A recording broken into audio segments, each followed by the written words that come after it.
Hey, y'all. Welcome to the Career and Technical Education Podcast. I'm Brandon Grace. And I'm Randall Huss. And today we have a very special guest, my boss, Miss Ann Archer. How are you today, Ann? I'm great. Thanks for having me. We're so glad you could be here with us. And tell us a little bit about you and how you got into education and stuff. Okay. Well, growing up, I always wanted to be a teacher because, when we were little growing up, teachers were just the thing to, the people you aspired to be like. And so it was really my first grade teacher who was such an inspiration for me just because she was so kind and so loving to absolutely everybody. And, funny story is later on in life, I actually got to interview her to be hired, to be rehired at the elementary I was at. So it was kind of, cool. Everything came full circle. But no, grew up in Vernon and went to the junior college there for a couple of years, transferred to Tech, and went to Tech on the notion that, I really enjoyed working with special needs students. So that was my area of focus in addition to elementary ed. Once I finished that, my mom said, you know what, if you'll go ahead and do your master's right now, we'll help pay for that. And I'm so glad she told me that at the time because I wasn't married, didn't have a boyfriend here locally. And so I had lots of time to just teach and work on my master's. So I'm so thankful that fell into place like it did. Taught and then went into administration, was an AP for 1 year and then principal after that, and did some time a couple of different elementary schools and then also in our special ed department downtown and then landed here at the ATC. So quite a journey. And we were talking before the show, you've been a principal now for 20 years, which long is time. amazing. Yeah, That's phenomenal. Phenomenal. But I love it. I love getting to work with the students and their parents and the teachers. It's a lot of fun. So tell us about your role here at the ATC. A little bit different than your journey so far, but you are the lead administrator, the principal for a career and technical education center, right? And so every class here at the ATC is a CTE class. So tell us about that experience. And even how that's different from where you came from. Yeah. So my background was all elementary administration, except for the little bit of time I spent in special ed. And really what I knew of high school at that point was either what I knew from having two children that have gone through high school or what I knew from being a special ed administrator for high school students. So when I had the opportunity to come to the ATC, I was very excited because I like change. I like trying new things. I like doing things different, and I tend to get a little stagnant. So getting to embark on a CTE journey was truly a blessing and a gift that I was given. And I love being at this campus. You get to experience high schoolers. But they're in a different element than being on a regular comprehensive high school campus. Most of our students want to come over here. They're happy to come in and they are excited about the many things that we offer here. What was interesting for me, though, coming from the elementary administration world and even from my special ed background, I had no idea what all career and technical education included. Much less just what was housed right here at the ATC. Had no idea everything that our district offers for students and just the many wonderful things that students can do if they just put their mind to it and take advantage of the opportunities. Absolutely. The programs that are over here, and we know, even though there are only about a third of the CTE programs that we offer across the district here in this building, it's like they're the big flashy ones, right? And so we're building a Habitat for Humanity house right on site. We've got welders going. It's just smoke and fire rolling out of that lab all the time. There are 16 different bays in the auto shop. And then on the other end of the building, they're dissecting kidneys and doing all kinds. It's just an amazing place to work. There's no doubt about that. Yeah, you never know what you're going to get when you show up here every day. Your calendar may look one way, but then, by the end of the day, you haven't done anything that was on the calendar, but you did all this other really, really cool stuff instead. No doubt. So, And so whenever I know that you've had you weren't a principal for CTE, you did elementary school, but you have a lot of experience within CTE with ag. Yes. So both of my daughters went through the ag program. I grew up doing 4-H, and so knew that, or I attribute many of the leadership skills I have, responsibility, that type of thing, through my work with 4-H. Going and you haven't done anything till you've gone out and busted water when it's freezing outside. Right. And if you don't go out and feed, they don't eat. And so, and I will say, at the time, I was upset because my dad wouldn't go out and do it for us. But in retrospect, I'm so thankful he didn't. Right. Because my sisters and I learned some wonderful skills. And I knew that I wanted my children to be involved in something similar. And we landed in ag, showing rabbits and goats, probably not the most glamorous of things, but it got the job done. It taught them what they needed to learn, and they ended up with some scholarship opportunities from it. So let's talk on the teacher side. How has and I can just speak for myself. I'm a guy that came from industry. I spent my lifetime on job sites and being dirty and sweaty and hot, and then came into education and had to learn how to be a teacher. And a lot of the folks here in this building fit that bill. How is that different in dealing with the teachers and helping them grow as teachers and as humans? How is that different than your experience from elementary school? Yeah, that was probably the biggest learning curve for me coming over was, first of all, not aside from just getting to know high schoolers and working with high schoolers. Of course, I knew one side of that just from being a parent, but then realizing that the majority of our staff aren't educators to begin with. Right. They come from industry. And so it's been different, but it's also been very similar in that I feel like as long as you have good people with a good heart who want to see children do well, it really doesn't matter what their actual background was, because I can give you the tools you need to be a good teacher. I can make sure the curriculum is there for you, but I can't make you be a good person, and I can't make you want to do well for your students. And so I think whereas it's very different, it's also very much the same. You have good people in place just wanting to see kids do well and excel. And it brings me back to, we've talked to other industry people about how, what are they looking for in an employee? And every single one of them says, can they show up on time? Right. Are they willing to learn something new? And will they continue to show up or whatever?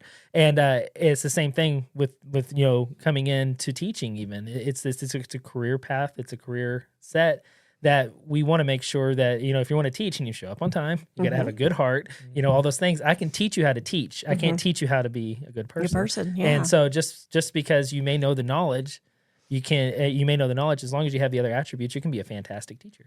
Yeah, so, yeah. That's definitely one thing that I experienced. I felt like I was a content expert, but man, it's a whole new world. You're learning a whole new craft, and so now the good thing is the concept of tools for your toolbox is not foreign to most of these folks, and so being able to tell them, "Hey, I'm going to give you the right thing for this job," is tremendous. So, yeah. Talk to us about the students that you interact with. I know a principal's relationship with students is a little bit different than a teacher's. Tell me about the kids here at the ATC and all that. So let me preface this with, we also, going back to what I said earlier, we get to see them in a little bit different situation here. For the most part, every child wants to be here. Yeah. They have worked hard to take the prerequisites they needed. They've worked hard to keep their grades up. They've worked hard to pass their classes, their required classes, so that they have room in their schedule for all the CTE programming. So one thing that I absolutely love here is I get to see them at for the most part, some of the happiest parts of their day. And so I take great pride in the relationships we've been able to form with students. We all know that being an educator, part of that has to do with the relationships you form with your students. And again, them knowing that you care about them and you want to see them do well. But I get to see it to the nth degree over here. We really and truly get to know our students, and we get to talk to them, talk to their parents, make sure that we're equipping them with what they need to go out. don't have to deal with, I mean, we do deal with discipline, of course. We deal with scheduling and grades. We still do all of those same things, but it just looks a little bit different because of where we're able to come from with the students and that ground level of understanding of we're just here to help you. Even though I know on a comprehensive campus, that's an administrator's take there as well. We just get to come at it from a little bit different angle, and we have the luxury of usually the kids look at us a little bit different than what they might on a comprehensive campus because we get to offer what they consider the fun classes. It's true. It's true. Even as teachers, I think we both experienced that. A lot of times the teacher that the kid's going to remember is going to be their CTE teacher because it is the fun class, and that's usually the one they're going to open up with and talk with and build a relationship with. And we get to see them, where a freshman English teacher gets this kid once, and then, they ask 5 years later, well, whatever happened to Johnny, kind of thing. And hopefully he's not still in high school 5 years later. Right. But, you never know. But we kind of get to see them through their journey, especially if we're lucky enough that they find their niche early on. And then even if, like, they're in one class and move to another, you still get to see that journey. And even get to be a part of it, connecting these kids to industry. And I know that's another really core value of a principal and a building administrator is connecting to the community and to industry. Talk to us about your role in making those connections as well. Well, I am very fortunate in this situation in that the teachers here all have so many relationships with their industry partners, with friends from their particular industry, from past colleagues. And I have had the pleasure and the privilege of getting to meet some of those people and help foster those relationships. We rely heavily on those working partnerships with our industry professionals. And so I feel like my job is to, number one, support the teacher in helping to foster those. If a teacher needs to run and visit with an industry partner real quick, hey, let me come cover your class while you run over to wherever and visit with them. But also just making sure, again, that our teachers have what they need in order to keep those relationships going. But then also if a teacher needs for me to make a call to someone or figure out another resource for something, working with them and our great CTE administrators to make sure that we're working together to provide those things for our teachers. That's good. Yeah, and so whenever you came over here, because when you came from elementary school, and when you came over, we were like, I don't know. I really hope she's going to do okay. So, yeah. I mean, we all knew you were absolutely. a fantastic principal because you've been in the district for so long, but it was like it's way different than elementary school. Kind of talk about the transition, from elementary to high school. I mean, it wasn't just elementary to high school; it was elementary to high school CTE. Yes, which is completely different. What was kind of your transition? How did you manage that and keep sane at the same time? Well, and I think you both heard me say plenty of times we didn't do it this way in elementary school. Yeah. I mean, I should have had a T-shirt made. Yeah, right. Yeah. And thankfully, the staff here was so gracious and so understanding and took the time to help me learn.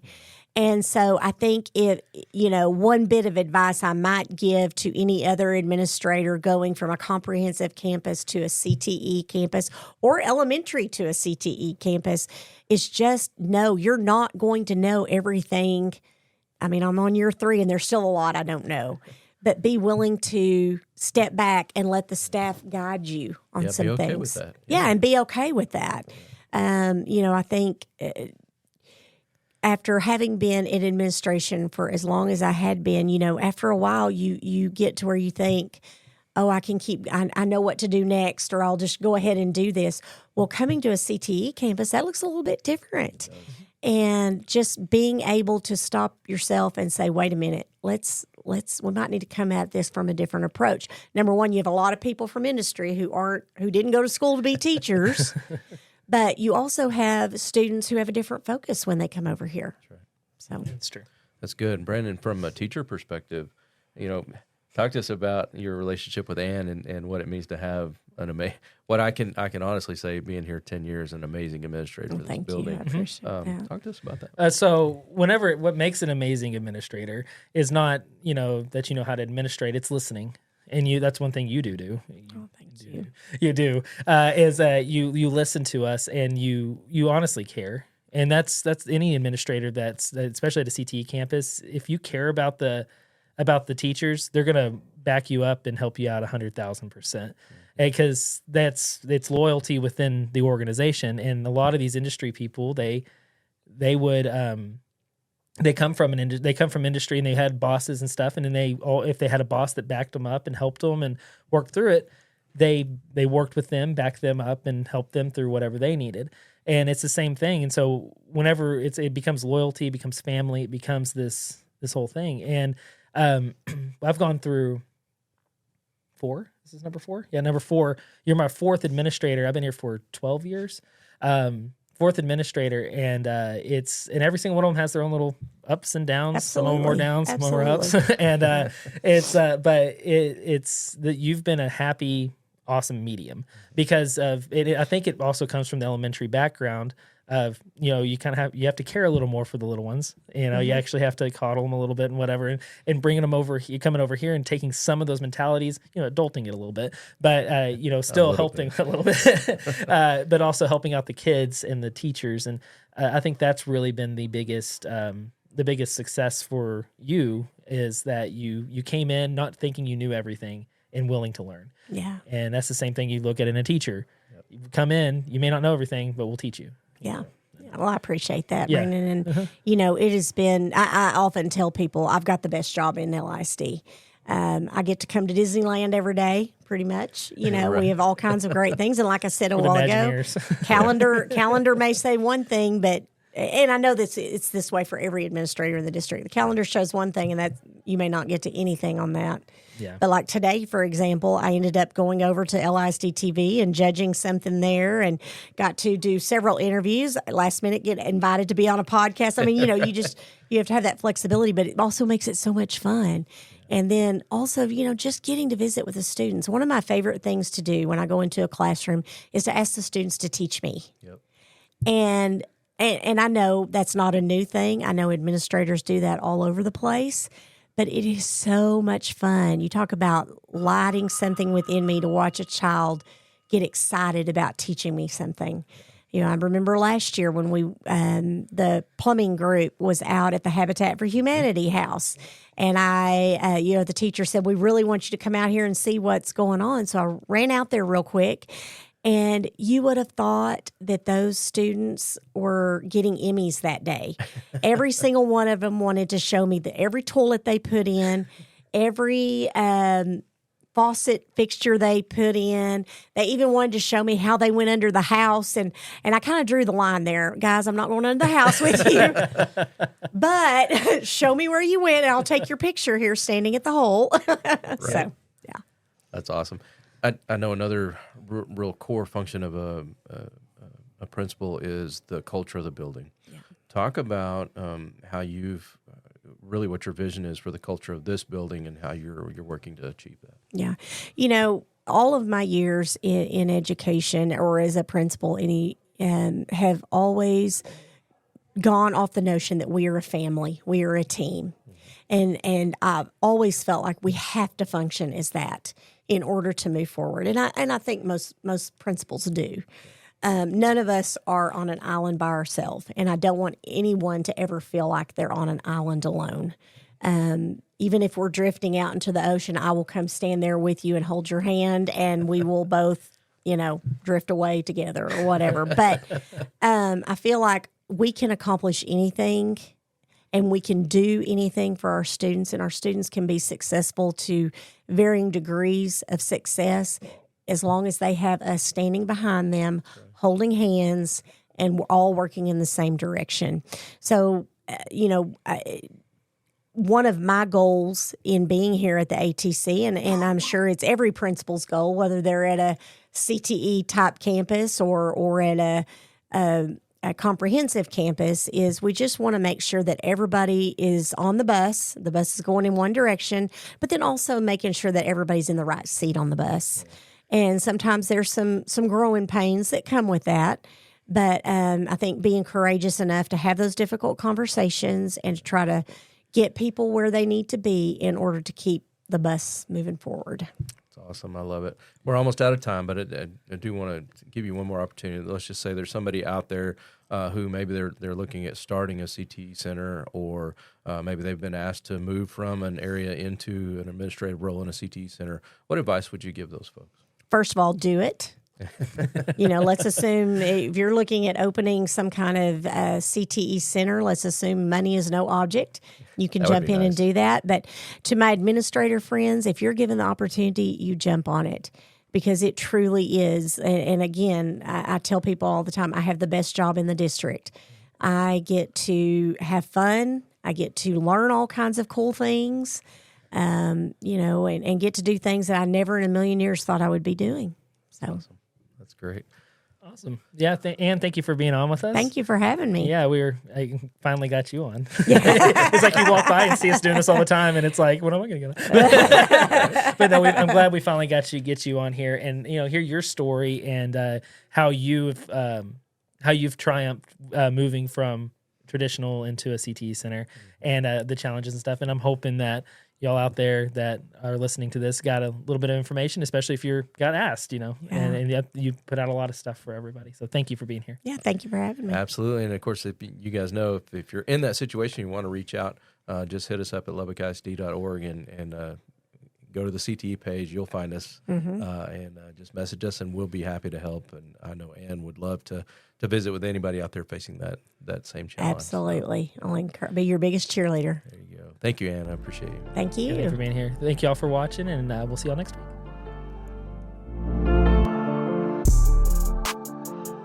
You can watch and listen to all episodes of the CTE Podcast on Spotify, Amazon Music, YouTube Podcast, and LubbockISDTV.com.